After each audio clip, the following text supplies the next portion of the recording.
কি অবস্থা সবার, আশা করি ভালো আছেন। তো আপনার জন্য নতুন নিয়ে আসলাম নতুন আজকে আরও একটি ভিডিও, যে ভিডিওটি শুনে তোমাদের কাজ করতে বাধ্য হবে। কোনো কাজের কথা বলেছি সেটা অবশ্যই বুঝতে পারছো, তো তাড়াতাড়ি হেডফোন হাতে নিয়ে বসে যাও তোমাদের ভাবির ভিডিওটি দেখার জন্য।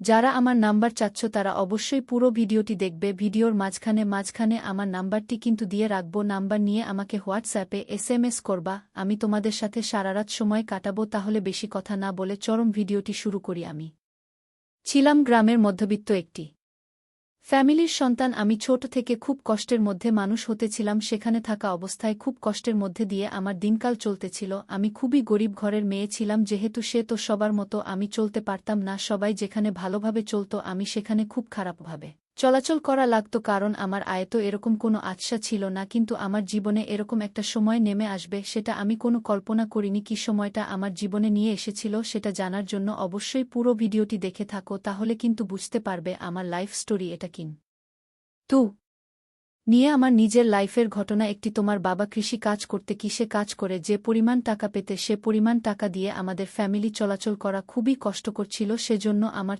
একটা ছোট ভাই ছিল। ছোট ভাই ছোট থেকে একটি কোম্পানিতে চাকরি করত, সেখানে হালকা পাতলা কিছু টাকা বেতন চলাচল করা যেত, হালকা পাতলা পাবে। আমি আমার পড়াশোনা শেষ করছি, প্রায় 2008 সালের পড়াশোনা শেষ করে আমি প্রায় বাসাতে বসে থাকি। এরকম কোনো পড়াশোনা বা অন্য কোনো কাজ করা হয় না। তো আমি বাবাকে, বাবা আমি একদিন একটা কমান্ড দিয়ে স্যারকে নেব। তখন বাবা বলে, না তোরে সব কিছু করতে হবে না, আমরা যেরকম ভাবে পানি না কেন সেরকম ভাবে তুই চলাচল করবে, বেশি ভালোভাবে চলা করতে হবে না, আমাদেরকে আল্লাহতালা যেভাবে চলাচল করতেছে সেরকম ভাবে চলতে পারলে চলবে। এটা বলার পর আমার মনটা খুব খারাপ হয়ে যায়, যেহেতু এভাবে চলতে আমার খুব ভালো লাগতেছিল। আমি যাতে তারা পরিশ্রম করতেছিল তাদের পরিশ্রম থেকে আমার খুব খারাপ লাগতেছিল। খারাপ লাগলো, আমি যদি তাদেরকে বলেছি তারা এসব কাজে রাজি হয়নি, সেজন্য করার মতো কিছুই ছিল না। এখানে আমার মনের ভিতর খুব কষ্ট হচ্ছিল এসব ভেবে। আমি খুব ইনকাম করতে পারবা, নিজের মতো চলতে পারবা, সব কিছু করতে পারবে, সব আমার খুব কষ্ট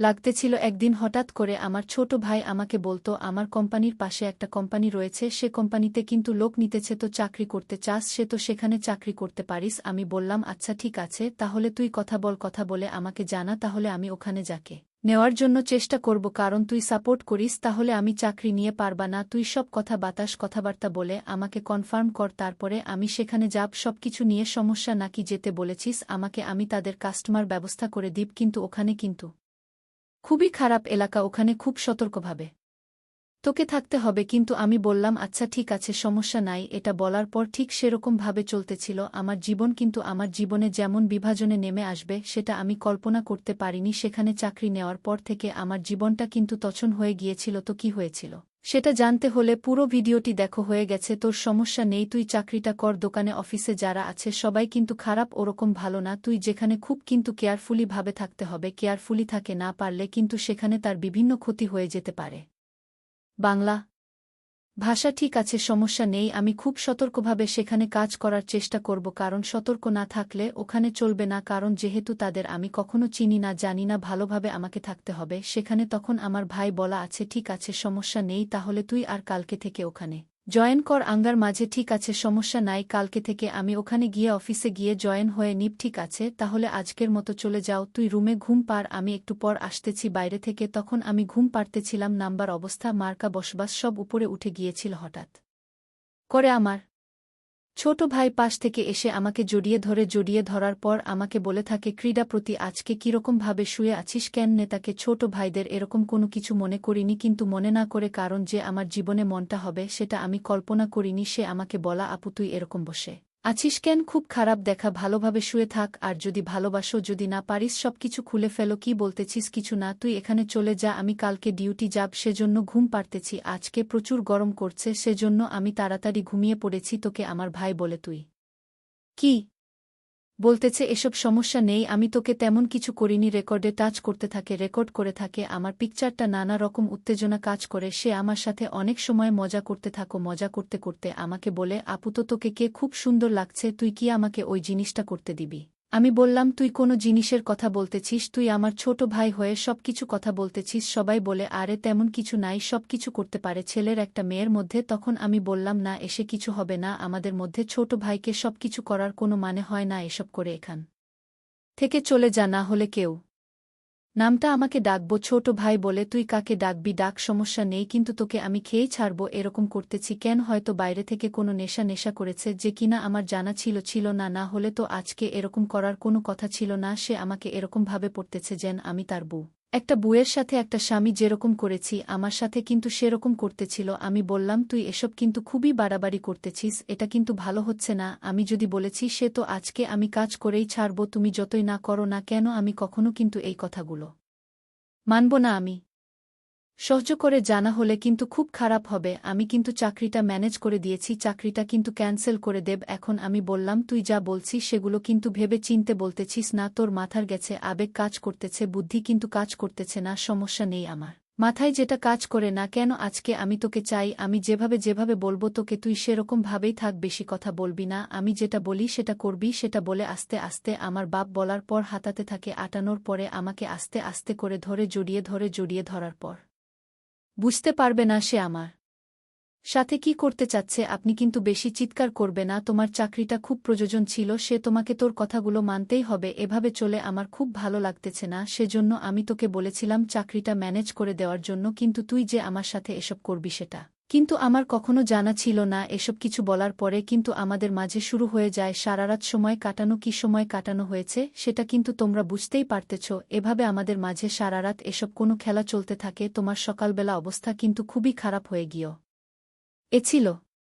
যেহেতু আমি কখনো এসব কাজ করিনি, ফ্রেশ হয়ে অফিসের উদ্দেশ্য বের হয়ে যায়। অফিসে বের হওয়ার পর যাওয়ার কল্পনা করতে পারিনি তা আমি অফিসে যাওয়ার পর বলছে আমাকে বলে যে তুমি তোমার সব থেকে কাগজপত্র নিয়ে শিশু কেন? আমি বললাম যে স্যার আমি সকল কাগজপত্র নিয়ে এসেছি। তখন স্যার বলা আছে ঠিক আছে, তাহলে তুমি পাশে বেডরুমে আসো, বেডরুমে এসে তোমার সাথে আমি কথা বলেছি। আমি বল আমার রুমে যাব কেন? যা কথা বলার এখানে বল, কথা বলে না, এসব বলার কথা বলা যাবে না। আমি তাদেরকে খুব সুন্দরী ছিলাম যার জন্য সবাই আমার কোনো সৃষ্টির দিকে হঠাৎ করে সবাই আমার ডাবগুলোর উপর পণ্ডিত দৃষ্টিতে তাকিয়ে থাকে। আমার দাঁতগুলো ছেলে খুবই সুন্দর এবং গোলাকার, আমার ডাবগুলো খাওয়ার জন্য এরকমভাবে তাকিয়ে থাকত। আমার বশ মনে হয় সেগুলো করার জন্যই বসে আছে। বসে তোমার ডাবগুলো খুব সুন্দরভাবে খেতে পারবে এ সময় না ভেবে আমার মনের মাঝে খুব অস্থিরতা ফিল হচ্ছিল। আমি বলে থাকি স্যার মনে হয় আমাকে ভিতরে নিয়ে কি জানি কি করে ফেলে, যে তোমার প্রথম কাজ করছি আমার ছোট ভাইগের সাথে আমার এগুলা করতে, আর এরকম কোনো ভয় হচ্ছিল না মনের মাঝে। সাহাই পারছিলাম হয়তো এর থেকে বেশি কিছু আর